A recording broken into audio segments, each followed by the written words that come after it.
When John Adams was president and Thomas Jefferson was vice president of the United States, there was not a railroad in all the world.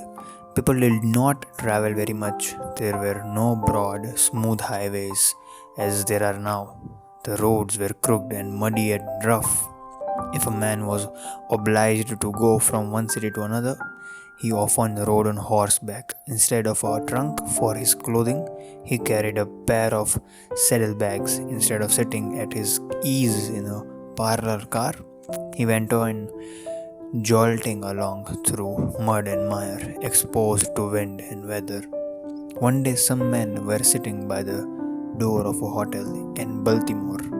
As they looked down the street, they saw a horseman coming. He was riding very slowly, and both he and his horse were bespattered with mud. "There comes old Farmer Mossbuck," said one of the men, laughing. "He's just in from the backwoods. He seems to have had a hard time of it," said another. "I wonder where he will put up for some night." "Oh, any kind of place will suit him," answered the landlord. "He is one of those country fellows who can sleep in the haymow and eat with the horses." The traveler was soon at the door. He was dressed plainly, and with his reddish brown hair and mud bespattered face, looked like a hard-working countryman just in from the backwoods. "Have you a room here for me?" he asked the landlord. Now the landlord prided himself upon keeping a first-class hotel, and he feared that his guests would not like the rough-looking traveler, so he answered, "No, sir, every room is full. The only place I could put you in would be in the barn." "Well then," answered the stranger, "I will see what they can do for me at the Planter's Tavern round the corner," and he rode away. About 1 hour later, a well-dressed gentleman came into the hotel and said, "I wish to see Mr. Jefferson." "Mr. Jefferson?" said the landlord. "Yes, sir, Mr. Thomas Jefferson, the Vice President of the United States. He isn't here."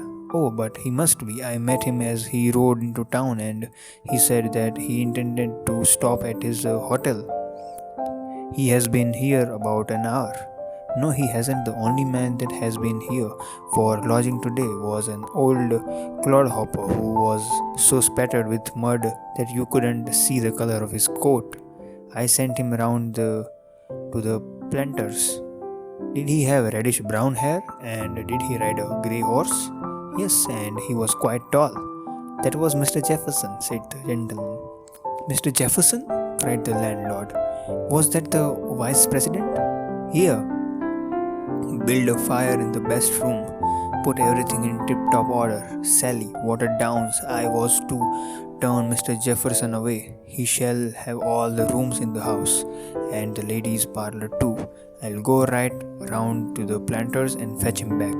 So he went to the other hotel, where he found the vice president sitting with some friends in the parlor.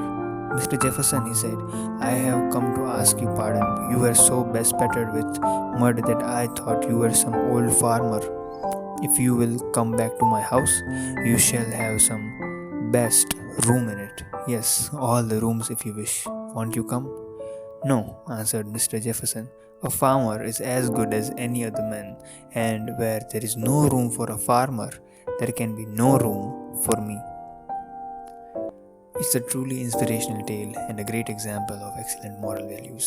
Despite being written over 100 years ago, the story is still relevant today.